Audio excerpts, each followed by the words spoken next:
Hello everybody. आज की चर्चा का विषय है how to stay mentally sharp at any age and keep your mind young. ऐसा माना जाता है कि उम्र के साथ साथ हमारी मेंटल फैकल्टीज़, हमारा कॉग्निटिव फंक्शन कम होता जाता है, हमारी मेमोरी कम होती जाती है। कॉग्निटिव फंक्शंस जैसे रीजनिंग और प्रॉब्लम सॉल्विंग, डिसीजन पावर, ये सब कम होती जाती है। हम किसी रूम में गए और भूल गए कि वहाँ क्यों आना है। तो क्या ये सब नेचुरल है? ब्रेन की फैकल्टीज़ उम्र के साथ साथ कम हो जाए, क्या ये या एक्सेप्टेबल है, या हम इस विषय में कुछ कर सकते हैं?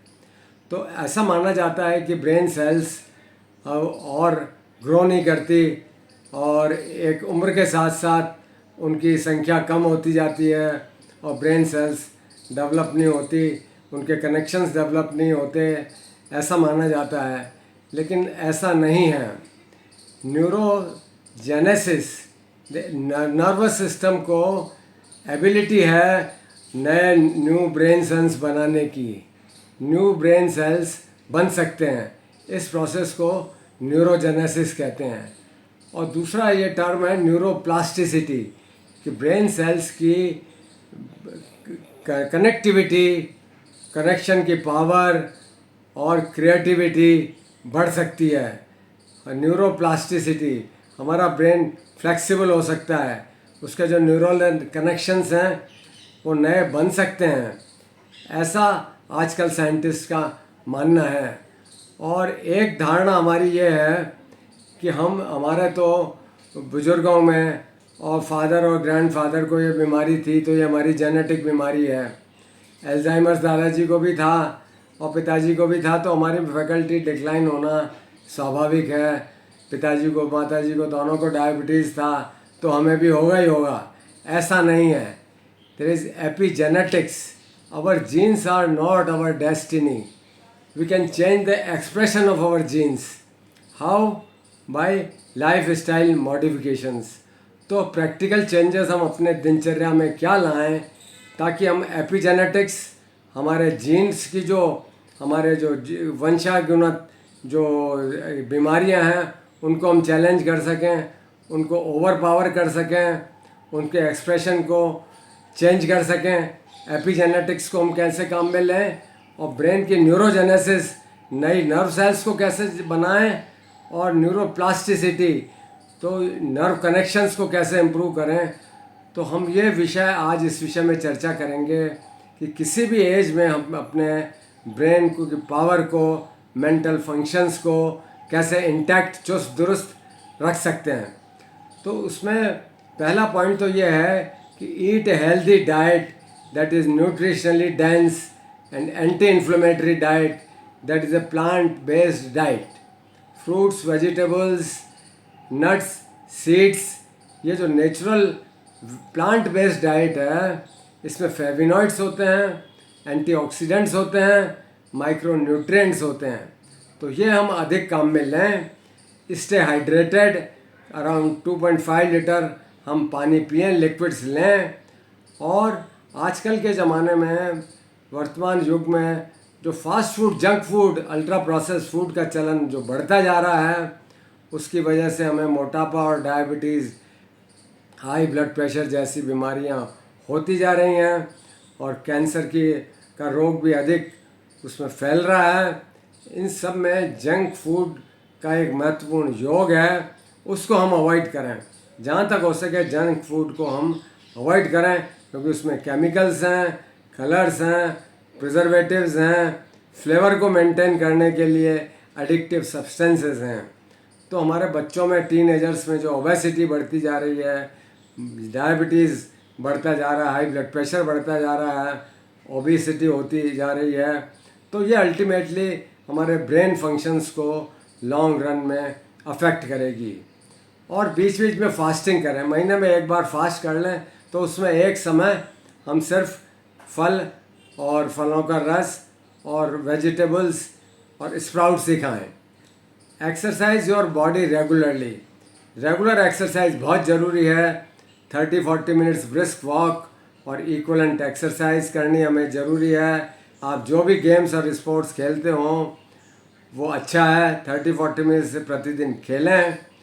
अगर आप जिम जाते हैं और आप सुबह जिम जाके आ गए, उसके बाद पूरे दिन ऑफिस में बैठ गए और अपनी चेयर से हिले भी नहीं, ऐसा नहीं करना है।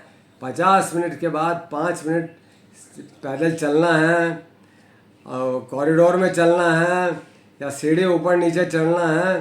तो 50 मिनट्स के बाद आप 5-10 मिनट चलने की कोशिश करें, ब्रिस्क वॉक करें, कार को दूर पार्क करें। इस विषय में हम पहले बात कर चुके हैं। और जहाँ तक हो सके हम सीढ़ियों का उपयोग करें। तो एक्सरसाइज योर बॉडी रेगुलरली। अब ब्रेन की एक्सरसाइजेज हम माइंड गेम्स खेलें और हमारे ब्रेन को चुनौती स्टिमुलेटिंग एक्टिविटी करें, माइंड को हम चैलेंज करें। और हमारा माइंड एक मसल की तरह है, उसको हम फ्लैक्स करें। तो माइंड को हम ज़्यादा काम में लें। तो माइंड को ज़्यादा कैसे काम में लेंगे? हम माइंड एक्सरसाइज करेंगे, हम ब्रेन गेम्स खेलेंगे, learn new things, learn new skills. Dance है, सिंगिंग है, आप कोई किताब पढ़ें, बच्चों को पढ़ाएं, आप सोशल एक्टिविटीज़ में पार्टिसिपेट करें और इंटरेक्शंस विद पीपल।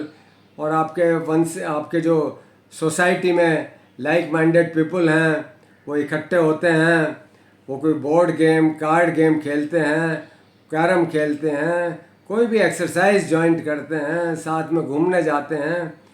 तो नई चीज़ सीखना, कुकिंग आप सीखें, आप गार्डनिंग सीखें, जिसमें भी आपको रुचि है वो नई चीज़ आप सीखें। Singing and dancing is very good. जो भी आपकी एक्टिविटी है जिसमें आप रुचि लेते हैं, आप नई चीज़, नई स्किल्स को सीखें। नई कुकिंग का नया कोई रेसिपी सीखें, जिसमें नई किताब पढ़ें, आप बच्चों को पढ़ाएं। आप मैथ्स के टीचर थे, मैथ्स पढ़ाएं। आप इंग्लिश टीचर हैं, आप you are retired but not tired. तो आप अपनी एक्टिविटीज़ को, आप अपनी टैलेंट को बांटें। Share your knowledge, learn new things, challenge your brain. तो जो इंटरमिटेंट जो चैलेंजेस हैं, आप क्रॉसवर्ड पजल भरें, सुडोकू खेलें। तो ये सारी चीज़ें आपके ब्रेन को स्टिमुलेट करेंगी।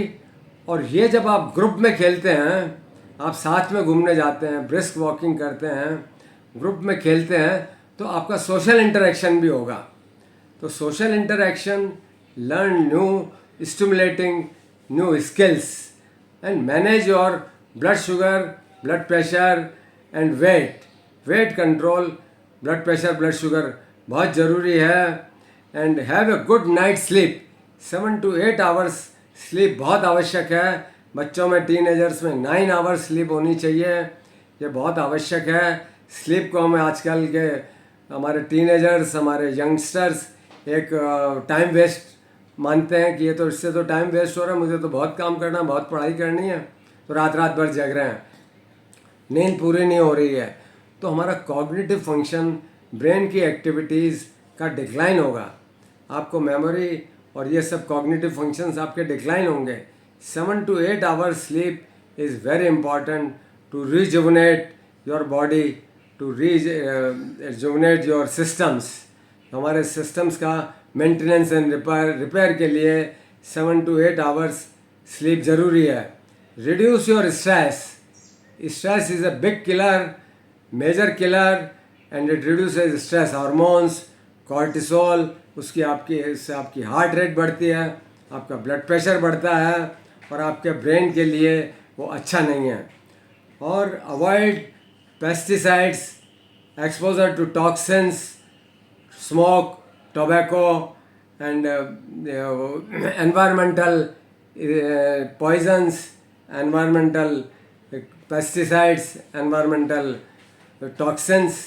इन सबको हम सब्जियों के साथ, फलों के साथ, हम इनको साफ धो के काम में लें, पेस्टिसाइड के एक्सपोजर से बचें। और नर्चर योर माइक्रोबायोम।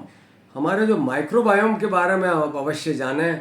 हमारे इंटेस्टाइन में गुड बैक्टीरिया, फंगस और वायरस हैं, जो ट्रिलियंस ऑफ में उनका नंबर है।